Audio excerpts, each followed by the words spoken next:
बहुत समय पहले की बात है, जब सृष्टि की रचना हो रही थी। परमपिता ब्रह्मा ने अलग अलग योनियों और जीव जंतुओं को बनाया। हर जीव को खास गुण दिया गया।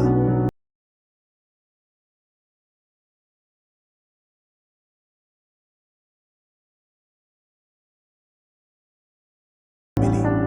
वे दुनिया को एक ऊंचे नजरिए से देखते थे। पेड़ पौधों को स्थिरता और परोपकार मिला। वे बिना किसी अपेक्षा के सबको फल और छाया देते थे।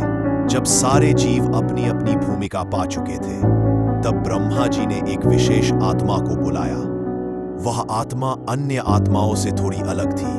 ब्रह्मा जी ने पूछा, वत्स, मैंने सभी जीवों को उनकी प्रकृति के अनुसार गुण दे दिए हैं। तुम बताओ, तुम्हें कौन सा गुण चाहिए?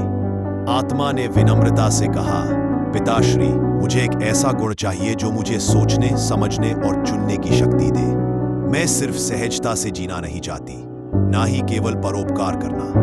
मैं सही और गलत में भेद करना चाहती हूँ। अपने कर्मों से अपना भाग्य बनाना चाहती हूँ। देवताओं ने सुना तो वे हैरान हुए।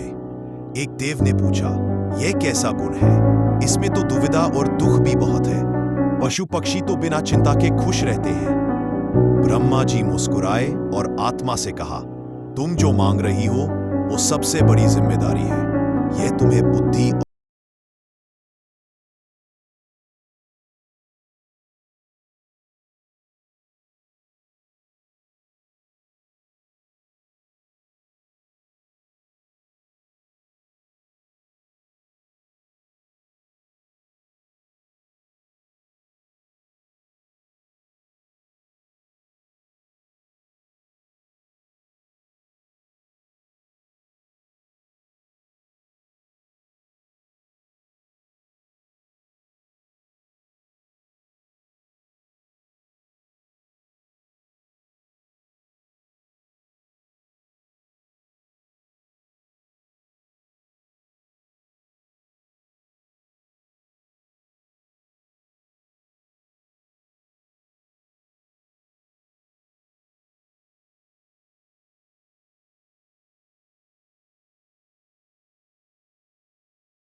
इंसान का होना यानी हमारे पास अच्छा करने और बुरा करने दोनों की आजादी है।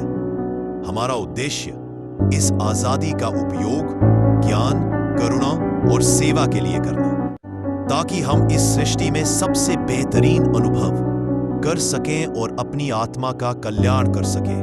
अपूर्णता और प्रेम की तलाश बहुत समय पहले, जब ब्रह्मांड एक शांत नीले शून्य जैसा था, तब एक परम ऊर्जा थी जिसे आप ईश्वर, परमात्मा या मूल चेतना कह सकते हैं। यह ऊर्जा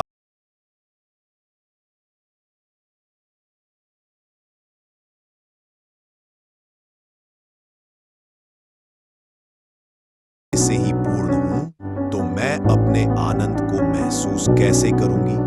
मैं अपने ज्ञान को जानूंगी कैसे? मैं अपने प्रेम को दिखाऊंगी किसे? पूर्णता तभी सार्थक है जब उसे साझा किया जाए। इस विचार से उस परम ऊर्जा ने खुद को अनगिनत छोटे छोटे हिस्सों में बांट दिया। ये छोटे हिस्से ही आत्माएं कहलाए। हर आत्मा में मूल परम ऊर्जा का थोड़ा सा अंश था, लेकिन वे अब अपूर्ण थी, क्योंकि वे अपने मूल स्रोत से अलग हो गई थी। परम ऊर्जा ने अपनी बनाई हुई आत्माओं को 84 लाख योनियों में भेज दिया। हर योनि में एक विशेष प्रकार का अनुभव था। जड़ योनियां, पेड़ पौधे, यहां आत्मा ने स्थिरता और निशुल्क सेवा करना सीखा। पशु योनियां, जानवर, आत्मा ने सहजता और जीवन के संघर्ष को समझा। हर योनि में आत्मा ने कुछ न कुछ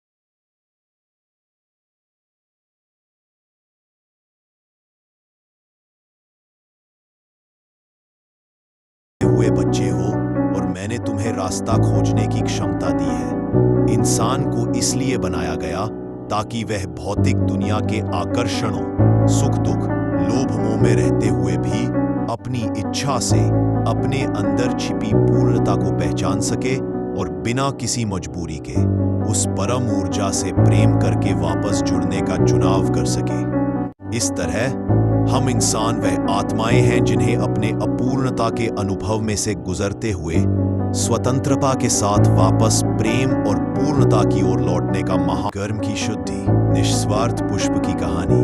एक बार एक संत अपने आश्रम में एक पुष्प वाटिका, फूलों का बगीचा लगा रहे थे।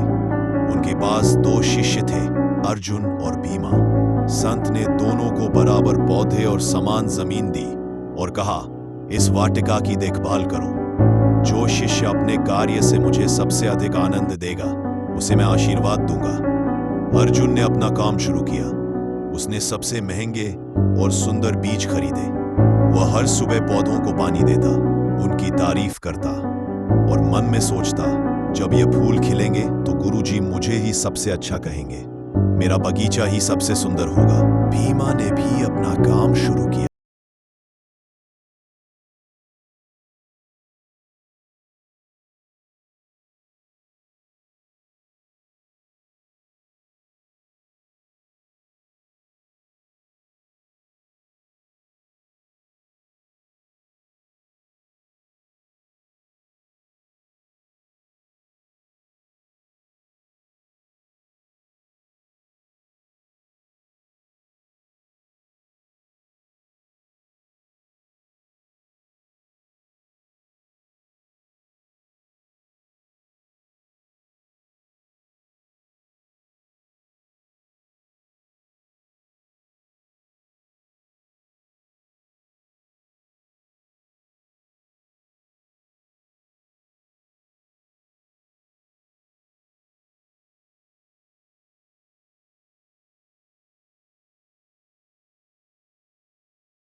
फूलों की महक तुम्हारी आत्मा तक पहुंचती है। यह कहानी हमें बताती है कि इंसान का कर्म इसलिए महत्वपूर्ण है ताकि वह अपनी इच्छाओं को छोड़कर शुद्ध भाव से अपने कर्तव्य को पूरा करना सीखे।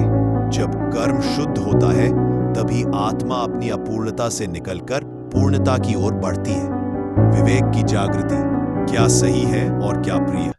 मनुष्य होने के नाते हमें सोचने समझने की शक्ति मिली है, लेकिन हम अक्सर 2 तरह की चीजों में फंस जाते हैं। श्रेय जो हमारे लिए अंततः सही है और प्रेय जो हमें तुरंत प्रिय लगता है। विवेक की जागृति हमें इन दोनों में अंतर करना सिखाती है। एक बार नचिकेता नाम का एक जिज्ञासु बालक था। उसके पिता ने यज्ञ में पुरानी और कमजोर गायें दान कर दी। यह देखकर नचिकेता ने अपने विवेक का उपयोग किया। उसने सोचा, दान का मतलब होता है सबसे अच्छी चीज देना, न कि बेकार चीजों से छुटकारा पाना।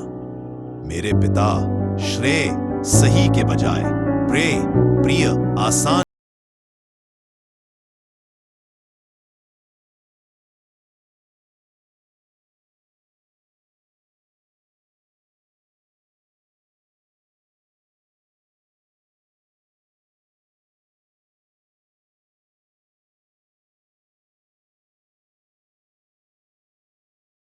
उसकी तपस्या से प्रसन्न होकर उसे 3 वरदान दिए। पहले 2 वरदान पूरे करने के बाद नचिकेता ने तीसरा वरदान मांगा। मृत्यु के बाद क्या होता है? आत्मा का सत्य क्या है? क्या मनुष्य की यात्रा यही समाप्त हो जाती है? यमराज ने यह सुनकर नचिकेता को इस प्रश्न को छोड़ने के लिए कहा। यमराज ने उसे लालच दिया, नचिकेता, तुम यह वरदान छोड़ दो। इसके बदले में मैं तुम्हें अपार धन, लंबी उम्र, सुंदर अप्सराएं और इस पृथ्वी का राज्य दूंगा। यह सब प्रेय था जो तुरंत प्रिय लगता है। उसने यमराज से कहा, हे देव, ये सभी वस्तुएं, धन, आयु, सुख क्षणिक है। ये इंद्रियों को कुछ देर का सुख देती है और फिर नष्ट हो जाती है। मैं उस सत्य को जानना चाहता हूं जो अजर अमर है, जो मृत्यु के बाद भी रहता है।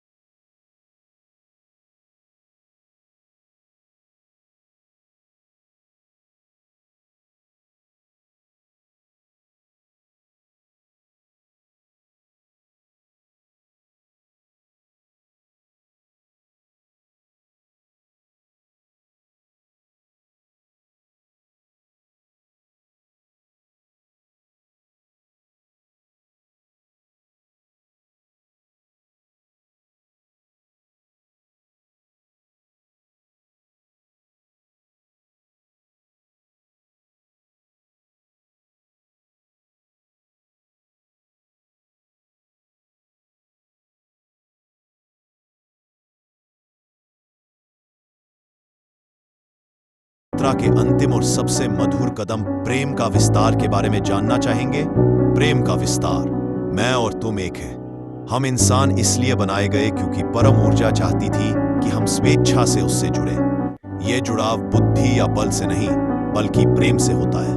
परम पूर्णता तक पहुंचने के लिए हमें अपने सीमित मैं के प्रेम को विस्तारित करना पड़ता है ताकि वह हर तरफ फैल जाए। मैं आपको प्रेम के विस्तार पर एक छोटी सी प्रेरणादायक कहानी सुनाता हूं। अंधेरे कुएं और दीपक की कहानी। एक बार एक गांव में एक बुद्धिमान संत थे। उनके पास दो भक्त आए जो पूर्णता की तलाश में थे। संत ने उन्हें एक अंधेरे सूखे कुएं के पास ले जाकर कहा, तुम दोनों इस कुएं के पास बैठो और ध्यान लगाओ। जब तुम्हें प्रेम का सच्चा अर्थ समझ आ जाएगा तो तुम पूर्णता के रास्ते पर होंगे।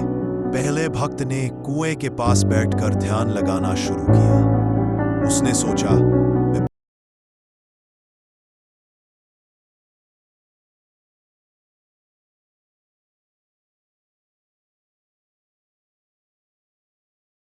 लगाने से पहले अपने पास रखा मिट्टी का दीपक जलाया और उसे कुएं के किनारे रख दिया। फिर वह ध्यान लगाने बैठ गया।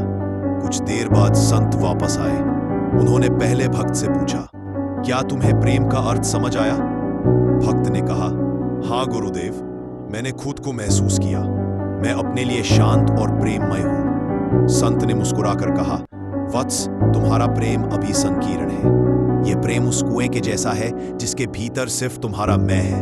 तुमने सिर्फ खुद को प्रेम किया, इसलिए तुम अभी भी अकेले हो। फिर संत ने दूसरे भक्त की ओर देखा। उन्होंने पूछा, तुमने दीपक क्यों जलाया जबकि तुम्हें ध्यान लगाना था? दूसरे भक्त ने उत्तर दिया, गुरुदेव, कुआं बहुत अंधेरा था। मुझे लगा कि अगर यहाँ कोई छोटा जीव या कीड़ा गिर गया तो उसे निकलने का रास्ता नहीं मिलेगा। मैंने सोचा कि भले ही मैं ध्यान में देर करूं, पर दीपक की रोशनी किसी और को बचा सकती है। मैंने प्रेम को कार्य में बदल दिया। संत ने उसे गले लगा लिया और कहा, यही प्रेम का विस्तार है। तुमने अपने मैं से बाहर आकर दूसरे के लिए सोचा। तुमने अपने प्रेम को उस छोटे से कीड़े तक फैला दिया।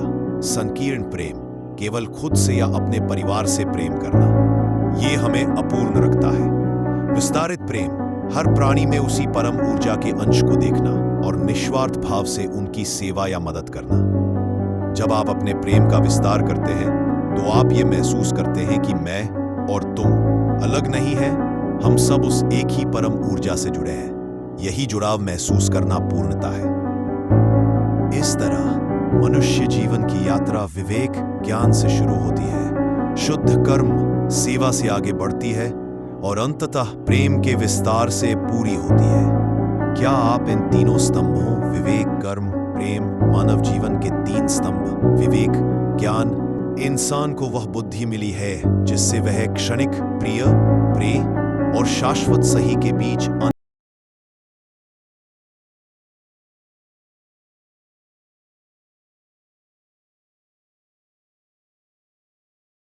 को छोड़कर निस्वार्थ भाव से अपने कर्तव्यों का पालन करें और सेवा में आनंद पाएं। प्रेम का विस्तार, पूर्णता।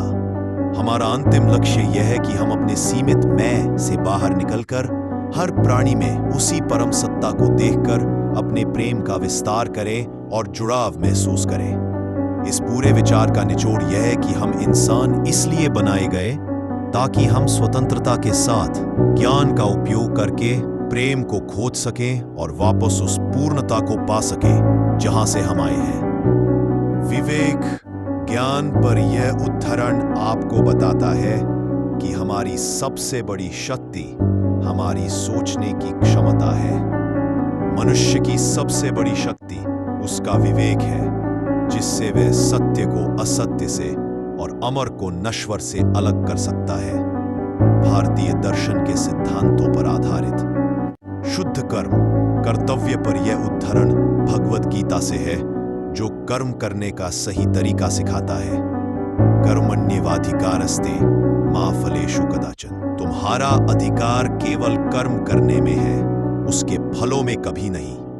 फल की इच्छा के बिना किया गया कर्म ही तुम्हें पूर्णता की ओर ले जाता है।